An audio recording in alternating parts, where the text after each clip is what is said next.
The Summer Custodial Expo is a 3-day training workshop where we get all of the custodians throughout the entire district together and we go over some of the modern training procedures and processes throughout the custodial industry.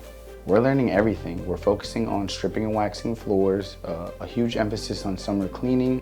The main thing that people are learning, I hope this week, is teamwork, working together.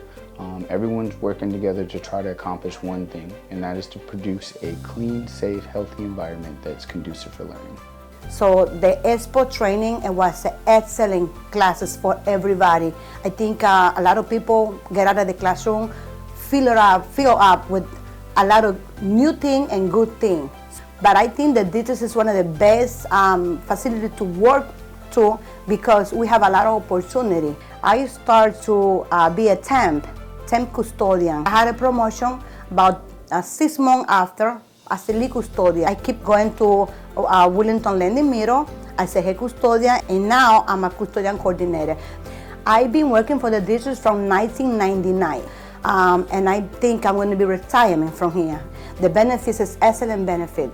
So I'm very happy to do what I'm doing. I'm enjoying my job daily because I love what I'm doing. We have jobs everywhere. Anywhere and everywhere throughout Palm Beach County. It doesn't matter if you live in Belle Glade or you live in Boca. We have a place for you.